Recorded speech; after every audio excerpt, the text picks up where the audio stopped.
Carl, how many hives did you successfully overwinter this past year? 5. And what breed of bees?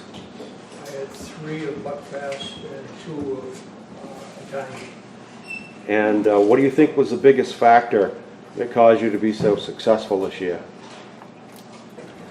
I don't really know, but I think as much as anything is I had a lot of bees in the fall. And I had one of the Italians I had combined to make a hive out of it. It was just getting more bees. I had 2 week hives, and at the end of the summer I had 6 hives, but 2 of them were weak. And I took those 2 weeks ones and just got more bees in there.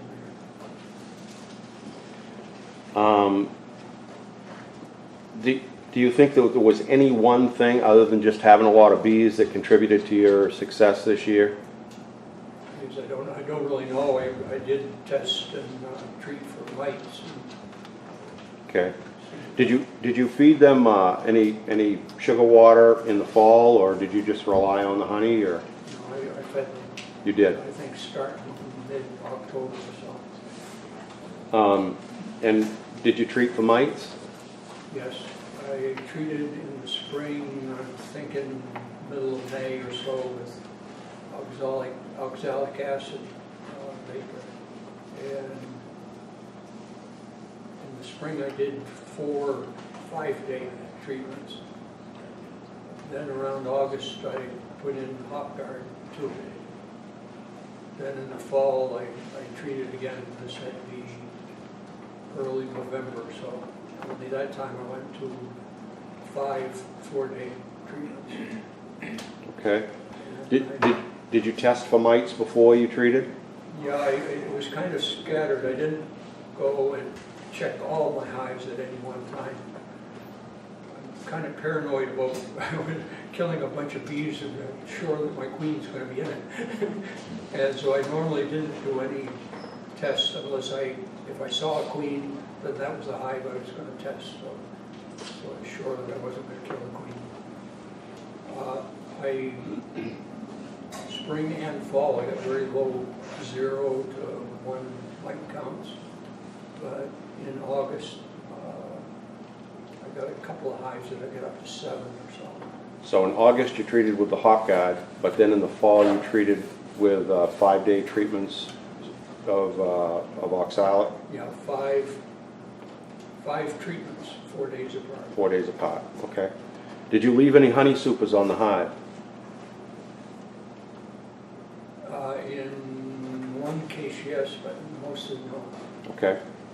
I ended up with a whole mixture of every one of my hives in some different kind of combination. The Italians, I had started out making a split and put them in nukes. Bob and Karen come over and helped me with that split. Then later in the summer, when they kind of filled up, I doubled up on the nukes. When they filled that, then I moved them over into a deep, and they build up into that, into the second. So that those 2, I didn't get as many supers on. I also didn't take hardly any honey out of those as far as harvesting. The other ones, I think I had medium on, and I took the mediums off and just left the deep. Where I combined one, I ended up with 3 deeps, so I had a lot of honey. Okay. Did you put any extra food in before you closed them up for winter, like fondant cakes or candy boards or? I can't remember for sure, but I know I had fondant in there early, in December. I only had Okay. And when I checked in December, generally they weren't up on it very much, or they weren't eating it very much.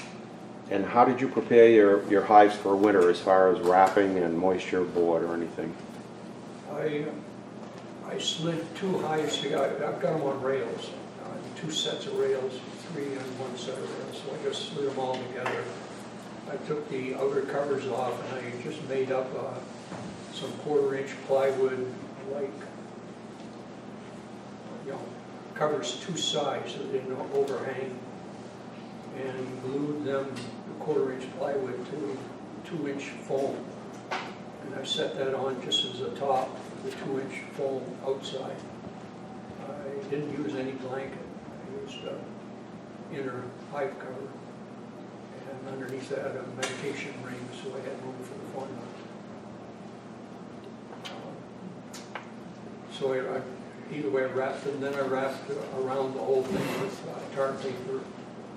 And on the north and east side, I put 1-inch foam, strapped that to it because I wasn't going to be getting any sun getting to it. And then because of these no overhang and I was worried about water getting down into the hive, I just took 2 big, fairly good sized sheets of plywood, set right on top of the hive, so it just kind of made a cover and got the snow right off everything. What about moisture proofing? Did you use any kind of moisture proofing on the inside of the hive? Nothing? No, I just kind of left the air holes open and stuff. All right. I kept the entrance reducer as a 4-inch gap. So does anybody have any questions for Carl before we get done?